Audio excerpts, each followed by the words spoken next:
আজকে তোমাদেরকে আমি সাক্ষাৎকার দিলাম নূরে জালালি দিয়া, তোমরাও বরদাস্ত করতে পারো নাই, বেহুশ হয়ে পড়ে গেছ।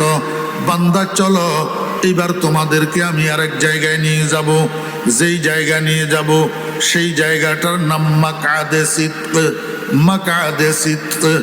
ইন্নাল মুত্তাকিনা ফি জান্নাতিন ওয়া নাহার ফি মাকআদে সিদকিন ইনদা মালিকিম মুকতাদির। আল্লাহ পাক রব্বুল আলামিন বলবেন, বান্দা এই মাকআদে সিদকের মধ্যে আমি তোমাদের জন্য একটা জলসার আয়োজন করব। জলসা, একটা মাহফিলের আয়োজন করব। কিভাবে? আল্লাহ পাক রব্বুল আলামিন কোন বলবেন, কোন। এই কোন বলার সাথে সাথে একটা প্যান্ডেল তৈরি হবে, একটা স্টেজ তৈরি হবে। কত বড় স্টেজ!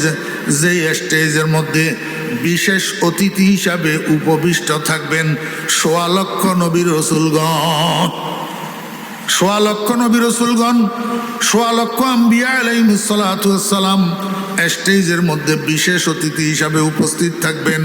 আমার ভাইরা দোস্ত আহবাব, এই স্টেজের মধ্যে 2টা কুরসি থাকবে। কুরসি, একটা সভাপতির জন্য আর একটা প্রধান অতিথির জন্য।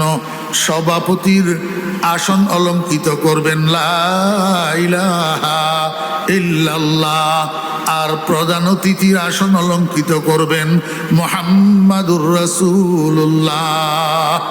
আমার ভাইরা দোস্ত আহবাব, এই মাহফিলের আলোচনা জনাবে মুহাম্মদুর রাসূলুল্লাহ সাল্লাল্লাহু আলাইহি ওয়াসাল্লাম সাহাবায়ে কেরামের সাথে যখন করতেছিলেন, সাহাবী একজন জিজ্ঞাসা করেন, ইয়া রাসূলুল্লাহ, এত বড় বিশাল মাহফিল, যেই মাহফিলের মধ্যে আদম আলাইহিস সালাম থেকে কিয়ামত পর্যন্ত যত মানুষ জান্নাতি হবে, সমস্ত জান্নাতি মানুষেরা এই মাহফিলের মধ্যে উপস্থিত থাকবে, সমস্ত নবী রাসূলগণ উপস্থিত থাকবেন।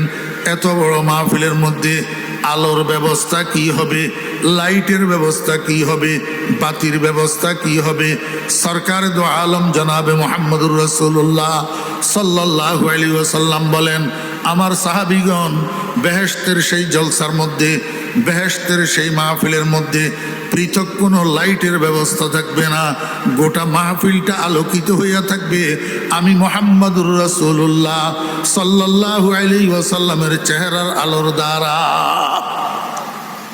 खुदा खुद मेरे महफिल बूद अंदर लामा का खुसरो, खुदा खुद मेरे महफिल बूद अंदर लामा का खुसरो, मोहम्मद शम्अ महफिल बूद शब जाए के मनबूदम। ও বেরা দোস্ত আহবাবেরা, এই মাহফিলের মধ্যে, এই জলসার মধ্যে স্টেজের সামনে সমস্ত জান্নাতি মানুষেরা 2 ভাগে বিভক্ত হইয়া উপস্থিত থাকবে, ফার্স্ট ক্লাস আর সেকেন্ড ক্লাস। ফার্স্ট ক্লাসের জান্নাতীদের প্রত্যেকের জন্য একটা একটা স্বর্ণের সোফা দেওয়া হবে, এবং সেকেন্ড ক্লাসের জান্নাতীদের জন্য মেশকো আম্বরের সিঁড়ি বানাইয়া দেওয়া হবে, মেশকো আম্বরের পাহাড় বানাইয়া দেওয়া হবে। এই পাহাড়ের মধ্যে ধাপ ধাপ কইরা সিঁড়ির মতো করে দেবে।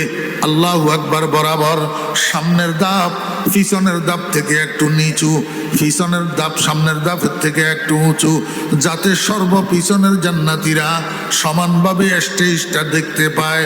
আমার ভাইরা দোস্ত আহবাব, এই স্টেজের যখন এই মাহফিল যখন শুরু হবে, আল্লাহ পাক রব্বুল আলামিন সাদারতের আসনের থেকে হযরত ইসরাফিল আলাইহিস সালাতু ওয়াস সালামকে ডাক দিবেন, আমার ফেরেশতা ইসরাফিল, কোথায় তুমি?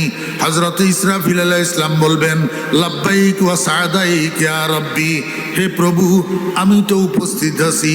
আল্লাহ পাক রব্বুল আলামিন বলবেন, ইসরাফিল, তোমাকে আমি একটা সুললিত কণ্ঠের অধিকারী বানিয়েছিলাম, একটা সুন্দর কণ্ঠ দিয়েছিলাম। আজকে তোমার সেই সুললিত কণ্ঠের দ্বারা আমার জান্নাতি বান্দাদের সামনে আল্লাহু আকবার একটা হামদে বারি পরিবেশন করো। হামদে বারি পরিবেশনের মাধ্যমে আমার জলসাটাকে তুমি উদ্বোধন করে দাও। হযরত ইসরাফিল আলাইহিস সালাতু ওয়াস সালাম আরবি ভাষার একটা হামদে বারি পাঠ করা শুরু করবেন। কতক্ষণ পর্যন্ত চলবে এই হামদে বারির পরিবেশন? আল্লাহু আকবার।